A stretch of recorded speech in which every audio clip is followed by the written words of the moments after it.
მოგესალმებით გალბატონებო და ბატონებო, ვაგრძელებთ ჩვენს საუბრებს ციკლიდან ქრისტიანობა და თანამედროვეობა.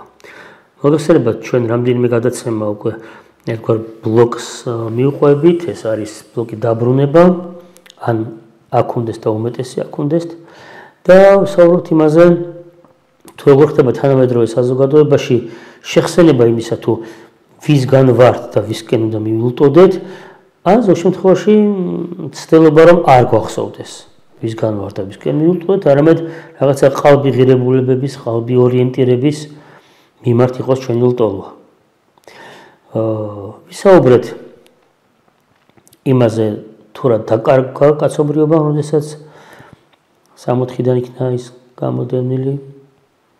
ვისაუბრეთ იმაზე, რომ დაბრუნებისთვის ერთ-ერთი აუცილებელი კომპონენტი ადამიანს და პირობა არის, ადამიანს ახსოვდეს, ესმოდეს, აცნობიერებდეს, თუ ვის მიმართ, ვისი ხატება არის და ვის მიმართ უნდა იყოს მისი ვექტორი. და არსებობს კიდევ ერთი თემა. როგორ ხდება თავშოთ ადამიანი დგამს ნაბიჯებს, ცდილობს. აი, საპასუხოდ რა უნდა იგრძნოს, რომ მიხვდეს, რომ სწორი მიმართულებით მიდის. ეს არ არის მარტივი შეკითხვა, იმიტომ რომ დღეს ისეთი მრავალფეროვანია ბრჭყალებში ვთქვათ, მისტიური რეალობის გადმოცემის ფორმები, სხვადასხვა ტიპის რელიგიები, რელიგიური ფილოსოფიური სისტემები, ოკულტური მაგიური სისტემები თუ სისტემებს ვერ დაარქმევ ალბათ, ხო? რაღაც გამოვლინებები.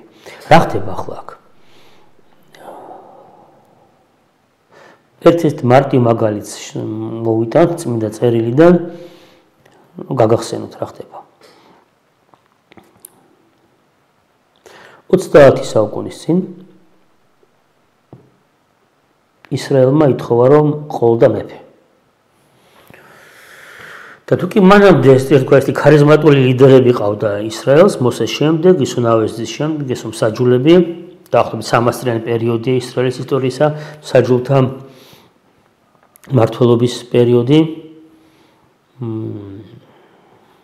საინტერესო რომ საქართველოში, ქუთაისში, ბაგრატის ყოველწლიურ ღვთისმშობლის მიძინების ტაძარში არაერთ სიწმინდესთან ერთად ასევე გვაქვს მსაჯულ სამსონის წმინდა ნაწილიც, ხო?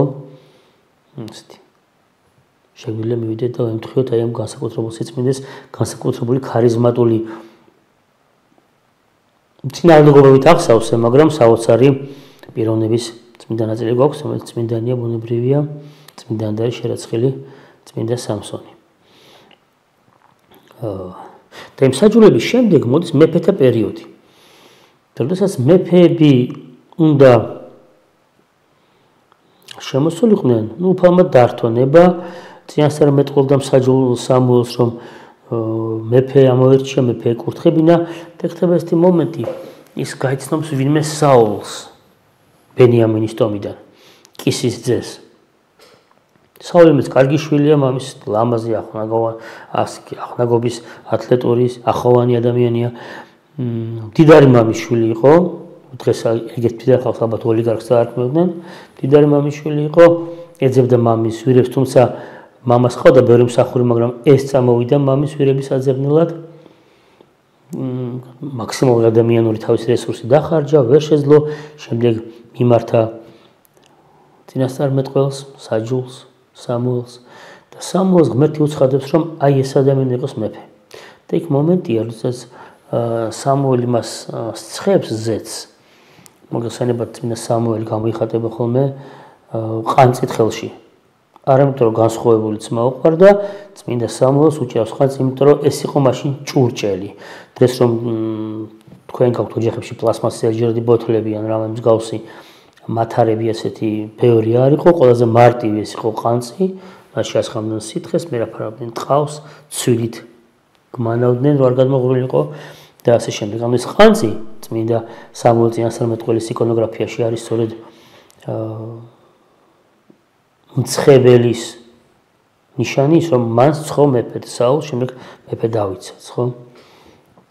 და აი ნუ საული გაუგნებული ამ ქმედებით რომ სამუელმა მას ზეთის ხო დააღვარა თავზე ეს ნაკურთხი ზეთი და აი თუ არ გჯერაო ჩემიო აი მიხვალ ეს მოხდება შეხვდნენ ადამიანები გეტყვიან რომ ვიერები იპოვეს იქ მოგცემენ პურებს და შემდეგო შეხვდებიო წინასწარმეტყველებსო და მათთან ერთად შენს გაწინასწარმეტყველდებიო ძალიან მნიშვნელოვანი მომენტია ამ შემთხვევაში ვინ წინასწარმეტყველებდნენ შეხვედროდნენ საქმე ის არის რომ წმინდა სამუელ წინასწარმეტყველმა შექმნა ერთგვარი წინასწარმეტყველთა სკოლები რა თქმა უნდა იქ არ ზრდიდნენ მკითხავებს და მჩხიბავებს იქ კონცეფცია იყო ძალიან საინტერესო ედგან დიცენტ აბიძე ესეთ რამეს ამბობს ადრეო ყველა ხალიან ქალს საკუთარი ჰყავდა პოეტი დღეს ღვთისმშობელი რომ გადმოვიდეს ვინ ეტყვის მართლა ლექსს ანუ დღეს მართლა რომ მოხდეს შეხვედრა იმ რეალობასთან ვინ აღმოჩნდება ღირსი რომ ადეკვატურად ასახოს ის რეალობა ეს ძალიან სერიოზული კითხვა არის ყველა ადამიანის ამბიციების მიუხედავად ვინ არის ღირსი რომ ის რეალობა ადეკვატურად ასახოს ნუ რაც შესაძლებელია ჩვენს ადამიანურ რეალობაში ბუნებრივია და აი წინა სამუელ წინასწარმეტყველი ასეთ რამეს აკეთებს ის ქმნის სკოლას სადაც სწავლობდნენ ბუნებრივია მაშინ ბავშვები არა დიდები მათ ასწავლებდნენ რჯულს ისტორიას ერისა რჯულში გულისხმობთ არა მარტო ღვთისმეტყველებას არამედ კანონებსაც მაშინ თეოკრატიული სამეფოა ყველაფერი ღვთის კანონებით იმართება ნუ ასეთი სკოლები დღეს საქართველოში არის საპატრიარქოს წიაღში საპატრიარქოს განათლების ცენტრი კურირებს ამ სკოლებს 40-მდე სკოლა არის სადაც ზუსტად აი ამ პრინციპებით ხდება სწავლება თუ რისთვის ხდება აი ახლა ვნახოთ თუ მიზანი იგივეა რაც სამუელის დროს იყო თუ ღმერთი ჩათვლის რომ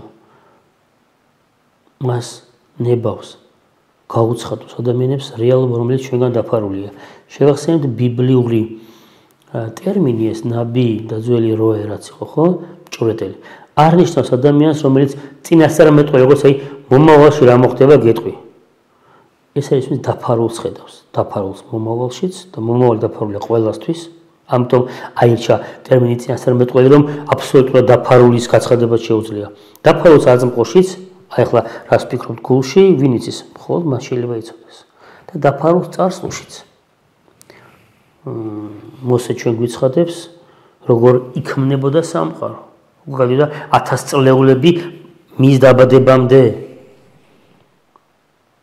ანუ წინასწარმეტყველი ადამიანს ღმერთმა გაუცხადა მისთვის ცხადად გამოაჩინა დაფარული წარსულიც აწმყოც მომავალიც და აი ვინაიდან დაწყებული უძველესი დროიდან ესმის სამუელს რომ ასეთი ხალხი უნდა არსებობდეს ერში მისდაც რომ ადამიანი ღირსი ჭურჭელი იყოს აი ამ საღვთო გამოცხადებისა შეესაბამებოდეს მაქსიმალურად საღვთო თქვა თანამედროვე კრიტერიუმებს შეიძლება იყოს ზნეობრივად გამართული უნდა იყოს განათლებული ცოდნე საკუთარი ერის და საღვთო გამოცხადების ჭეშმარიტების ისტორიისა და ასე შემდეგ ესეთი სკოლა ქონდა ეს ასკეტური ხო ჯგუფი ხალხის რომელიც დადიოდნენ ლოცვაში იწაფებოდნენ გონების გულში ჩაყვანას დავარქმევთ ამას თუ კონცენტრაციას გონებისა და ასე შემდეგ და აი მივარა საული მათთან იმის გამო რომ საული გულწრფელად იდის საულსაც გადმოდის ის სული ღვთისა და საულიც იწყებს წინასწარმეტყველებას შემდეგ საულს შემთხვევა ძალიან ცუდი რამ საული დაშორდება ღმერთს უარყოფს ღმერთს ზურგს აქცევს ღმერთს თამაშობს მორწმუნეობანას დღეს არ არის რთული მსგავსი რამის ნახვა როდესაც სხვადასხვა წლებში შეიგიძლიათ ნახოთ კადრები როდესაც საქართველოს თუ ყოფილი სხვა საბჭოთა კავშირის ყოფილი ქვეყნების თუ არა მარტო აქ სხვა ქვეყნებშიც ლიდერები ფორმალურად განან რომ გამოჩნდნენ რომ ისინი ამა თუ იმ რელიგიურ თემთან ან რელიგიურ კონცეფციასთან აფილირებულნი არიან. როგორც ამბობენ, ხო? და იქ საული ითხოვს რომ არ მიმატოვო დარჩეო ხალხის თვალში არ გამოჩნდესო რომ სამუელი უკვე გონებო რომ ღმერთი უარყავი, ღმერთის სავაშგან ღმერთი არ არის მოძალადი. და აი ასეთ შემთხვევაში საულს ემართება ესეთი რაღაც როდესაც ახალ მეფეს ამოარჩევს ღმერთი, ეს მეფე დავითი მეფსალმუნე და მას ცხებს უკვე სამუელი ზეც წერია და მიატოვაო საულიო ღვთის სულმა რომელიც მან მიიღო მირონცხებისას და დაიმკვიდრაო დავითზეო და როგორც კი საული მიატოვა ამ სულმა როგორ ხდება ხოლმე უპატრონო ეკლესიას დიახ ეშმაკები და საული ხდება შეპყრობილი საული ხდება ეშმაკებული იმ დღიდან და ბოროტ იმას მართავს და ყველამის რომ ბოლოს საულს მიიყვანს ის თვითმკვლელობამდე როდესაც უკვე აღარაფერი აღარ და შანსი აღარ დარჩება მაგრამ სანამ აქამდე მიიყვანდა იქ მოკლედ ის გადაემტერება დავითის მოკლას უსიმთ რომ დავითის ფსალმუნების ხსმენაზე დემონი იტანჯება და ტოვებს ხოლმე საულს მე ადრე მithქვამს და შეგახსენებთ რომ ევროპულ ქვეყნებში ზოგან დღესაც არის ფსალმოთერაპია როდესაც ფსიქიატრულ დაწესებულებებშიც კი ჩართულია ხოლმე ფსალმუნების ტექსტი და წამღერები წართქმით და გალობით ჟღერს ფსალმუნები და ბევრ ადამიანს ეს მოქმედებს საოცრად ამამშვიდებლად და ეს დემონი მოკლედ იტანჯება დავითის ძულს რა უქნას და ბოლოს როგორც კი საულის გულში გაჩნდება შური და ეჭვი ეს კეთილი ნიადაგი ბოროტისთვის ის მე იდგამს ფესვს და დავითს დევნის და ამ დავითის დევნის დროს ხდება საოცარი რაღაც რატო ყოფილი ხამხლა ისტორია ძველი აღთქმიდან რომ მოვიდე თანამედროვეობამდე მოკლედ გაიგებს საული რომ დავითმა თავი შეაფარა სწორედ ამ წინასწარმეტყველს სამუელთან და გაგზავნის ხალხს რაზმს დავითი შეიპყრო წავა ერთხელ რაზმს რომ მიუახლოვდება ეს რაზმი იმ ადგილს სადაც ეს წინასწარმეტყველებიან მათზეც გადმოდის ეს სული ღვთისა და ისინი ბრუნდებიან რომ ჩვენ დავითი ვერ დავიჭერეთ ნუ რატომ მეორე რაზმი მესამე რაზმი ერთი იგივე შედეგი მიდიან მათზეც გადმოდის მადლი ღვთისა ისინი დავითს არ იჭერენ და ბრუნდებიან და ბოლოს საული თავად მიდის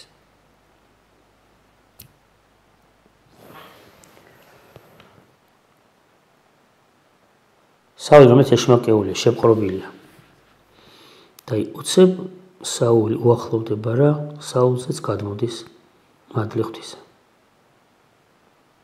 და საული დაინახავს დავითს როგორც ღმერთი ხედავს დავითს დავითი არ იმსახურებს დევნას და სიკვდილს და საული ბრუნდება უკან მასზე რომ გადმოვა ისიც გაქადაგდება ხო ეს ცნობილი გამოთქმა საულის გაქადაგდაო რატომ მოყვეთ ეს ისტორია სოციალურმა ქსელებმა თავის დროზე გაცვითა ეს ფრაზა დოსტოევსკის ხო გიყვარდეს ვინმე ნიშნავს ხედავდე მას ისეთად როგორადაც ღმერთმა ჩაიფიქრა ის საღვთო მადლის მოქმედება ამ შემთხვევაში გულისხმობს რას დაინახო ადამიანი ისე როგორც ღმერთი ხედავს მას რატომ ვეღარ დაიჭირეს ვერც იმათ დავითი ვერც ამან ვეღარ შეიპყრო რომ ამან დაინახა დავითი როგორც ღმერთი ხედავს მას სუფთა ადამიანად პატიოსან ადამიანად კარგ ადამიანად ღვთივსათნო ადამიანად და ხელი ვერ ახლა მას რისთვის გვჭირდებოდა ჩვენ ახლა ეს პასაჟი ჩვენ თქვით რომ ადამიანი რომ დაბრუნდეს მას მიეცა გარემო ეს არის ოჯახი სწორედ ამ ოჯახში უნდა ხდებოდეს მისი პიროვნული რეალიზება ის უნდა პიროვნულად ვითარდებოდეს და როგორ უნდა ვითარდებოდეს ვინ არის ის გზამკვლევი რომელიც ეხმარება ადამიანს იქ არ დააბიჯო იქ ხაფაგია იქ ტალახი არ ჩადგა ფეხი იქ ხრამია აქეთ წამოდი ვინ საღვთო მადლის მოქმედება მადლის სულისაწმინდისა ვისაც ყოფილხართ სასულიერო პირის ხელდასხმისას ხო იქ მოისმენთ ხო რომ ეს მადლის სულისაწმინდის არის უძლურთა ყოვლადვე მკურნალი და ნაკლულევანთა აღმავსებელი აი ადამიანის დაბრუნება აი ამ წინამძღოლობით შესაძლებელია. როდესაც შენ ადამიანებს შენს გარემოს ხედავ ისე როგორც ღმერთი ხედავს მას. არა იმიტომ რომ შენ დაწყენი ხარ რაღაცას და ამიტომ ცუდად ხედავ მას, არა იმიტომ რომ ფეხზე დაგაბიჯეს, შენი წილი პრემია მიითვისეს, მე არ ვიცი კიდევ ასე რაღაც შეიძლება იყოს. ხედავ ისე როგორც ღმერთი ხედავს მას. პრინციპში ამისთვის არის დიდი მარხვის მეორე კვირას დადგენილი წმინდა გრიგოლ პალამას ხსენება. ხსენება იმ ადამიანისა, რომელმაც საბოლოოდ იდეალური ვერბალიზაცია, განსიტყვიერება შეძლო ამ დასაბამიერი უნარისა. აი ის მადლით შემოსილება, რომელიც ადამიანმა დაკარგეს და ვაიმე შერცხვათ ოცებ და შემდეგ იწყებენ ტყუილს, იწყებენ მალვას, იწყებენ გაქცევას, იწყებენ ღვთისგან განდგომას. აი ამისგან დაბრუნება პირველ მდგომარეობაში. სამოსელი პირველის შემოსვა.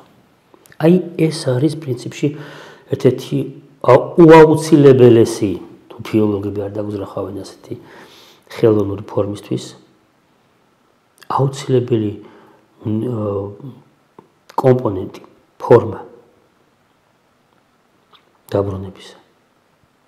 როდესაც ადამიანი თქვათ ხო 60-დან გაგდებული ცდილობს საკუთარი თავში ღვთის ხატების აღდგენას, იცის სად უნდა ეძებოს ეს ღვთის ხატება, ეს არის ეკლესია, იქ მიმართავს, იმხატებს. და ეს ხატები ცდილობრივი მომენტი არის, ჩვენ სულ გვავიწყდებათ, ალბათ სახლში ყველას გვაქვს ნათესავების, წინაპრების, ოჯახის წევრების ფოტოები. ეს სახლში ხატები ხო ასე უნდა იყოს, დიდი ოჯახის წევრები ხომ უნდა იყვნენ ესენი. ჩვენ ხო ვეკობთ იმ დიდ ოჯახს.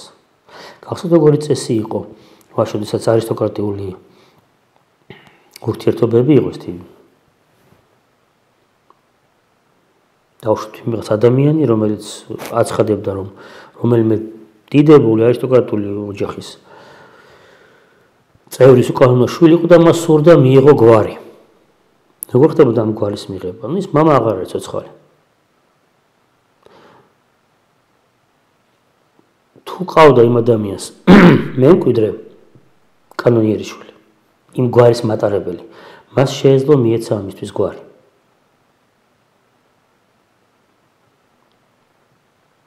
წარმოიდგინეთ, ხო დავუშვათ ჩვენს რეალობაში. ჩვენ ყველანი ქრისტიანები ვართ. ჩვენ ყველას მოგცა გვარი დავარქვათ ამ შემთხვევაში იესო ქრისტე, ვინც ბუნებითი ძეა, ბუნებითი მამისა. ჩვენ ვინც უნდა გვიშვილო, ვინც გვიშვილეს. ჩვენ მოგვეცა უფლება, რომ მისი გვარისანი ვიყოთ. აი ამის აღდგენის მსელობა არის. მისგან თუ არ არის მოქმედება, ეს პრაქტიკულად შეუძლებელია. და ჩვენ თქვით, რომ ის გვიგზავნის იმას, რასაც გლეხურენაზე ვეძახით ჩვენ მადლს, ღვთისმეტყველო ეძახიან საღვთო მოქმედება, საღვთო ენერგიას, შეუქმნელ ნათელს, თაბორის ნათელს. აი ეს ნათელი, რომელიც თუ ჩვენს გულში მკვიდრდება, ჩვენ ვხედავთ სამყაროს ისე, როგორც ღმერთი ხედავს მას. და ამით ხდება ჩვენშიც აღდგენა, იმიტომ რომ რასაც ჩვენ ხედავთ, როგორც თალქობთ სამყაროს, ისევ რეაგირებთ მის მიმართ. ხედავთ როგორც ღვთილბოძებულ სამჯეს, ჩვენ მას ვექცევით შესაბამისად. ხედავთ როგორც ბოროტების, უსამართლობის, ტირანიის, ოკუპაციის, თუ რა ქვია, ოლიგარქიზაციის, თუ იმპერიალიზაციის და გლობალიზაციის და მასონობის ბლა ბლა ბლა. ამად რეაგირებთ ასევე აგრესიით, ბოროტებით, რაღაცა პროტესტით, ომით, ბრძოლით. მაშინ ასე დაბრუნებისთვის ერთ-ერთი აუცილებელი ნაბიჯი, გარდა ჩვენი ნაბიჯისა, ყოფილა ნაბიჯი იქიდან. ჩვენ თქვით, რომ ჭეშმარიტი რელიგია სინერგიული ტიპის არის. სინერგიული ბუნების არის. იქიდანაც მოდის მოქმედება. შესაბამისად საღვთო მადლის მოქმედება არის ის აუცილებელი ნაბიჯი ღვთისა გადმოდგმული ჩვენსკენ, რომლის გარშეც შეუძლებელი იქნება, რომ ჩვენ მივახციოთ იმას, დაბრუნებას სასუფეველში. კეთილი. ამჯერად ამით დავასრულებთ, გემშვიდობებით მომავალ შეხვედრამდე.